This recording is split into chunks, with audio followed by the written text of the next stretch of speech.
குரு வணக்கத்துடன் welcome to make leaders. 8ஆம் வகுப்பு இயல் 3ல் வினைமுற்று தான் பார்க்க போகிறோம். வினைமுற்று பார்க்கறதுக்கு முன்னாடி வினைச்சொல்னா என்ன அப்படின்னு நம்ம பார்த்துடலாம்.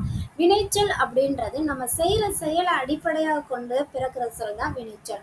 நம்ம படிக்கிறோமா, எழுதுகிறோம், நடக்கிறோம், ஓடுறோம், இதெல்லாம் ஒரு செயலை அடிப்படையாக வச்சு தான் வருது இல்லையா? அதில் இப்போ எக்ஸாம்பிள் படித்தான் அப்படின்றது ஒரு முழுமை அடைஞ்சிருக்கு. முழுமை அடைந்த என்ன சொல்லலாம், ஒரு சொல் முழுமை அடைஞ்சிருக்கு, அது முற்று பெறாமலும் இருக்கும். இப்போ நம்ம பாருங்க, சென்ற அப்படின்னா சென்றன்றது ஒரு என்ன சொல்லலாம் வினைச்சொல், அது முற்று பெறலையில. சென்ற என்னது, சென்ற பையனா சென்ற பெண்ணா சொல்லலை, அப்போ முற்று பெறாத வினைச்சொல் இருக்கு. நம்ம முற்று பெற்ற வினைச்சொல்லை தான் இன்னைக்கு படிக்க போறோம். அதுதான் வினைமுற்று. இல்லைன்னா வினைமுற்ற முற்று வினைன்னு கூட சொல்லுவாங்க. முற்று வினைன்னு சொல்லுவாங்க, இல்லைன்னா வினைமுற்று அப்படின்னு சொல்லுவாங்க. இந்த வினைமுற்று மூன்று என்ன செய்யலாம், 3 காலத்தை காட்டும், 3 இடங்கள்லையும் வரும். அடுத்து 5 பால்லையுமே வினைமுற்று வரும். இப்போ எக்ஸாம்பிள் பாருங்களேன், மலர்விழி எழுதினாள். மலர்விழின்றது பெண்பால், எழுதினாள்ன்றது காலத்தை உணர்த்துது இல்லையா, இறந்த காலம். எழுதினாள். கண்ணன் பாடுகிறான், கண்ணன் ஆண்பால். பாடுகிறான்ன்றது என்னது, நிகழ்காலம். மாடு மேயும், மேயும்ன்றது எதிர்காலம். இந்த மாதிரி காலத்தை காட்டும், ஆண்பால் பெண்பால் அந்த 5 பால்களையும் காட்டும். அதே போல 3 இடங்களை தன்மை முன்னிலை படர்க்கை படிச்சிருக்கோம்ல, அந்த 3 இடங்களையுமே காட்டும். இந்த மாதிரி இடங்கள்ல தான் வரும் எது, வினைமுற்று. வினைமுற்று 2 வகைப்படும். ஒன்று தெரிநிலை வினைமுற்று, அடுத்து குறிப்பு வினைமுற்று. நம்ம தெரிநிலை வினைமுற்று அப்படின்னா என்னன்னு ஒரு எக்ஸாம்பிள் வச்சு பார்த்துடலாம். தெரிநிலை வினைமுற்றை பொறுத்தவரையும் ஒரு 6 பண்புகள் கொடுத்துருக்காங்க. இந்த 6 பண்புகள்லையும் வெளிப்படும் அப்படின்னு சொல்லி உங்களுக்கு சின்ன குழந்தைங்கனால ஒரு எக்ஸாம்பிள் சொல்கிறேன். காலத்தை வெளிப்படையாக காட்டுச்சுன்னா அது தெரிநிலை வினைமுற்று அப்படின்னு சொல்லுவாங்க. இங்கே எழுதினாள் அப்படின்றது காலத்தை வெளிப்படையாக காட்டுது இல்லையா. எந்த காலம், எழுதினாள்ன்றது இறந்த காலம். மாணவி கட்டுரை எழுதினாள் அப்படின்னு இறந்த காலத்தை வெளிப்படையாக காட்டுது. காலத்தை வெளிப்படையாக காட்டுச்சுனாலே அது தெரிநிலை வினைமுற்று, நீங்கள் நோட் பண்ணிக்கோங்க. இதில் செய்பவர், கருவி, நிலம், செயல், காலம், செய்பொருள், இதில் ஒரு செயல் நடைபெறுவதற்கு இந்த 6மே முதன்மையாக இருக்கும் அப்படின்னு சொல்லியிருக்காங்க. இந்த 6மே வெளிப்படுற மாதிரி இந்த தெரிநிலை அமைவது தான் தெரிநிலை வினைமுற்று அப்படி சொல்கிறாங்க. மாணவி கட்டுரை எழுதினாள். இதில் செய்பவர் யாருப்பா, மாணவி. அவங்க செய்கிற கருவி என்னது, கருவினா தாளும் எழுதுகோளும். அந்த கருவியை வச்சு தானே அவங்க எழுதுவாங்க. நிலம்ன்றது எந்த இடத்துல எழுதுறாங்க அப்படின்றது, ஒன்று பள்ளியில் எழுதுவாங்க, இல்லைன்னா வீட்டில் எழுதுவாங்க. இதை 2ஐயும் தவிர ஆப்ஷன் இருக்கா, இல்லை. அடுத்து காலம், இதில் எழுதினால்ன்றது இறந்த காலத்தை குறிக்குது. செய்பொருள், செய்பொருள் என்னத்தில் எழுதுறாங்க, என்ன எழுதுறாங்கன்னா கட்டுரை, அதுதான் இந்த இடத்துல செய்பொருளாக மாறுது. செயல், எந்த செயலை செய்கிறாங்க, எழுதுதல்ன்ற ஒரு செயலை அங்கே செய்கிறாங்க. புரியுதா? இந்த 6 பண்புகளுமே வெளிப்படும் தெரிநிலை வினைமுற்றுல. அதில் இம்பார்ட்டன்ட் நல்லா நோட் பண்ணிக்கோங்க. காலம் என்னதும் காலத்தை வெளிப்படையாக காட்டும். காலம் வெளிப்படையாக காட்டுச்சுன்னா அது தெரிநிலை வினைமுற்று. குறிப்பு வினைமுற்றுல செய்பவரை தான் வெளிப்படையாக காட்டும், அதுதான் குறிப்பு வினைமுற்று. காலத்தை வெளிப்படையாக காட்டாது, அதுக்கு பதிலாக செய்பவர் வெளிப்படையாக காட்டும். இந்த ஏற்கனவே நம்ம பார்த்தோம்ல, மாணவி கட்டுரை எழுதினால், இதில் நமக்கு செய்பவர் யாரு, மாணவி. அப்போ மாணவி, அதை மாணவின்ற அந்த செய்கிறவங்களை முதன்மையாக வெளிப்படையாக காட்டுறது தான் குறிப்பு வினைமுற்று. காலத்தை அது காட்டாது. இங்கே பொருள் பொன்னன் கொடுத்துருக்காங்க, இடம் தென்னாட்டார், காலம் ஆதிரையான், சினை கண்ணன், பண்பு கரியன், தொழில் எழுத்தன் அப்படின்னு கொடுத்துருக்காங்க. தெரிநிலை குறிப்பு வினைமுற்று தவிர வேறு வினைமுற்று இருக்கு. ஏவல் வினைமுற்று, வியங்கோல் வினைமுற்று.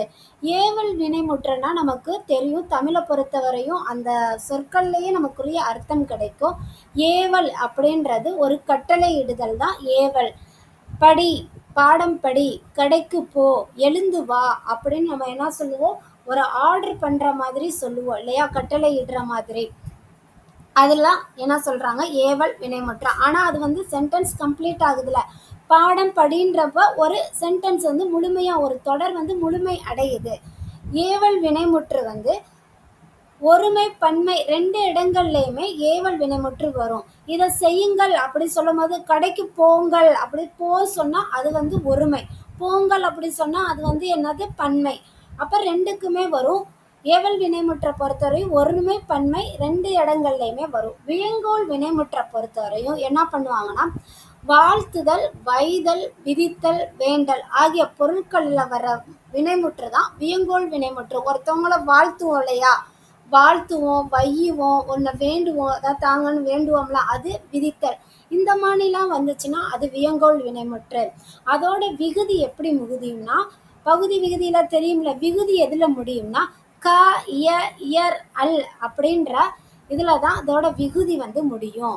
வாழ்க இந்த இடத்துல க இருக்கா, இய வாழிய, வாழிய, வாழியர் இயர், அந்த மாதிரி வாரல் எல், இந்த மாதிரி விகுதி எதுல முடியும் க இய இயர் அல்ல அந்த இடத்துல தான் முடியும் அப்படின்னு சொல்லியிருக்காங்க. ஏவல் வினைமுற்றுக்கும் வியங்கோல் வினைமுற்றுக்கும் உள்ள டிஃபரன்ஸ் என்னன்னு பார்த்துடலாம். ஏவல் வினைமுற்று முன்னிலையில வரும் அப்படின்னு சொல்லியிருக்காங்க. முன்னிலையில இந்த கடைக்கு போ, நமக்கு முன்னாடி உள்ளவங்க தானே முன்னிலை, முன்னிலை நமக்கு முன்னாடி உள்ளவங்களை மட்டும்தான் நம்ம ஏவல் பண்ணுவோம், நம்மளே நம்ம சொல்லிக்குவோமா, இல்லை, முன்னிலையில் தான் அது வரும்.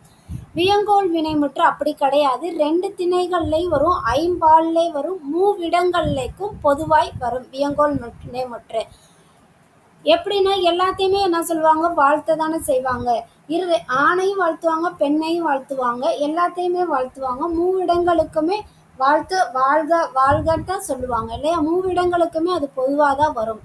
இதுல வந்து ஏவல் வினைமுற்றுல ஒருமை பன்மை வேறுபாடு இருக்கு. கடைக்கு போ அப்படின்னு சொல்லுவோம், போங்கள் அப்படின்னு ஒருமையா சொல்ல, நீங்கள் போங்க, நீங்கள் போ, அந்த மாதிரி ஒருமையும் பன்மையும் பிரித்து பார்க்க முடியும், வேறுபாடு இருக்கு ஏவல் வினைமுற்றுல. ஆனால் வியங்கோல் வினைமுற்றுல அப்படி கிடையாது. நம்மளை வாழ்த்துறாங்கன்னு வச்சுக்கோங்களேன், எல்லாரையுமே வந்து நம்ம எல்லாரும் சேர்ந்து ஆசீர்வாதம் வாங்கினாலுமே வாழ்க அப்படி சொல்லுவாங்க. அதே இது ஒருத்தவங்க இப்போ நானே போய் நமஸ்காரம் பண்ணுறச்சா என்ன சொல்லுவாங்க, வாழ்க, நல்லா இருங்க, வாழ்க, அப்படிதான் சொல்லுவாங்க. ஒருமைக்கும் பன்மைக்கும் இங்கே வேறுபாடு கிடையாது. கட்டளை பொருளை மட்டும் உணர்த்தும், இது வந்து கட்டளை மட்டும்தான் உணர்த்தும். இது வாழ்தல், வைதல், விதித்தல், வேண்டல்ன்ற பொருட்களை உணர்த்தும். விகுதி பெற்றும் பெறாமலும் வரும். ஒரு இதுல விகுதி பெற்றும் இருக்கலாம், பெறாமலும் இருக்கலாம். கடைக்கு போங்கள் சொன்னேன் இல்லையா, போ போங்கள் சொல்லலாம்ல, விகுதி பெற்றும் பெறாமலும் வரும், விகுதி பெற்றே வரும். எது விகுதி பெற்றே வரும் அப்படின்னு சொல்லியிருக்காங்க. பாக்ஸ் பாயிண்ட்ல உள்ளதா நல்லா படிச்சுக்கோங்க. இப்போ விதித்தல் பொருளில் வரும் வியங்கோல் வினைமுற்று தன்மை இடத்தில் வராது. நம்ம இப்போ என்ன சொல்லுவோம், விதித்தல்னா ஏதோ ஒரு தண்டனையா இருக்கட்டும், ஒரு வரியா இருக்கட்டும் விதிக்கிறோம்னு வச்சுக்கோங்களேன், நமக்கே அதை கொடுத்துக்குவோமா, அப்போ நமக்கு வராது, தன்மை இடத்துல அது வராது. அதை தான் அந்த ஃபர்ஸ்ட் லைன் சொல்லியிருக்காங்க. அடுத்து இயர் அல் ஆகிய இரண்டு வியங்கோல் வினைமுற்று விகுதிகள் தற்கால வழக்கில் இல்லை. இப்போ வாலியர்னு யாராவது சொல்லுவாங்களா, இல்லையில, வாரல்னு நம்ம யூஸ் பண்றோமா, இல்லை, வாழ்க க இய அது மட்டும்தான் இருக்கு இல்லையா, செய்யுள் வழக்குல மட்டும்தான் இயர் அல் வந்து இருக்கு அப்படின்னு சொல்லியிருக்காங்க. வாழ்க என்னும் சொல்லை 5 பால்களிலும் 3 இடங்களிலும் இடம்பெறுமாறு சொற்றொடரை அமைக்க அப்படி சொல்லியிருக்காங்க. எக்ஸாம்பிள், அவன் வாழ்க. சரியான விடையை தேர்ந்தெடுத்து எழுது. ஃபர்ஸ்ட் ஒன், மாடு வயலில் புல்லை மேய்ந்தது.